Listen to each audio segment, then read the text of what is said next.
D'abord, ce que je demande au gouvernement, et vous noterez que depuis 1 an, j'ai toujours dit la même chose. Moi, j'ai toujours été d'accord pour non pas être dans la polémique gratuite, mais chercher avec le gouvernement quelles étaient les bonnes pistes. Et donc, je souhaite que tout soit mis sur la table pour que nous puissions prendre les bonnes décisions.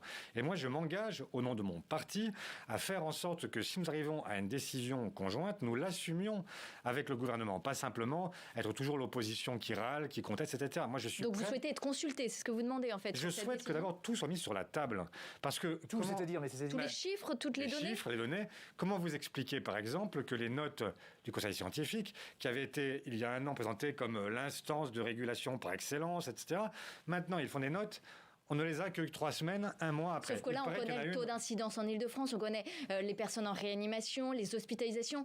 Vous n'avez pas suffisamment de données pour savoir si aujourd'hui, il faut reconfiner l'Ile-de-France. On a besoin de comprendre quelles sont, parce qu'il faut mêler 2 stratégies, la stratégie vaccinale et puis éventuellement le confinement, comprendre ce que serait l'impact des mesures que nous prendrions sur les uns, sur les autres, l'impact psychologique, puisque dans le Conseil scientifique, vous avez maintenant désormais des psychologues.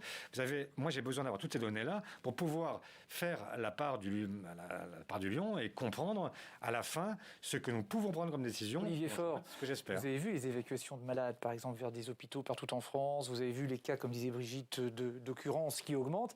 Ça ne vous suffit pas pour dire qu'il faut reconfiner l'Île-de-France? Je voudrais avoir les études d'impact. Vous voyez bien ce qui se passe. 40% de déprogrammation. Je vois ce qui se passe. Je comprends que nous sommes dans une situation qui est extrêmement pénible pour les soignants, terrible pour les familles et pour les malades de la Covid. Et donc, oui, il faut... Moi, je suis prêt à assumer, y compris des mesures difficiles dans l'opinion. Y compris un reconfinement d'Île-de-France. Je suis prêt à assumer toutes les décisions qui s'imposeront à une condition, c'est que préalablement, nous ayons toutes les données qui permettent de comprendre quel est l'impact des mesures que nous prenons. Ça n'est pas normal que nous ne sachions pas, que tout ne soit pas sur la table et que nous soyons condamnés finalement.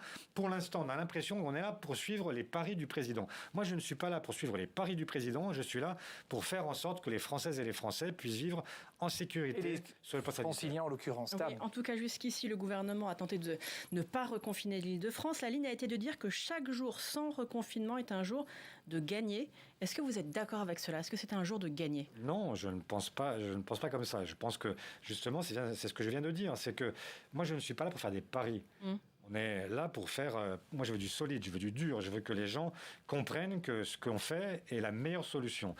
Alors, est-ce que c'est une ligne imprudente de la part du gouvernement de dire qu'on gagne à chaque fois? C'est un pari.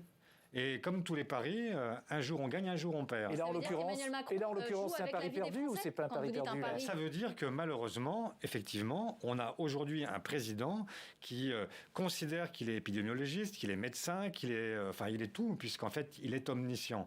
Donc, il sait tout et il prend la décision tout seul. Moi, j'aime les gens qui prennent les décisions. Mais Olivier Faure, alors qu'il est, c'est un pari perdu, alors?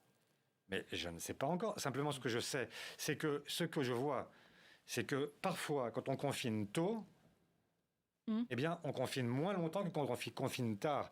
Et que là, on a un problème avec le variant anglais, notamment, qui est 70% des nouvelles contaminations. C'est pas rien. On sait qu'il est 60% plus létal, plus mortel, et qu'il est 60% plus contagieux. Donc, ça devrait nous faire réfléchir. Et je me souviens très bien, à l'époque où Jean Castex avait accueilli tous les présidents de groupe à l'Assemblée, il avait donné des graphiques qui étaient terrifiants, d'ailleurs qui ne se sont pas vérifiés, mais des graphiques qui montraient bien qu'il y avait un risque. Et aujourd'hui, nous sommes effectivement avec un taux d'incidence qui est au-delà du seuil d'alerte. Et donc, oui, il faut maintenant agir. Et ça suppose que nous ayons une consultation avec les maires, avec les présidents de départements et de régions, et que nous ayons des mesures territorialisées aussi, parce que je ne crois pas qu'il faille considérer l'ensemble de ce pays comme un seul bloc.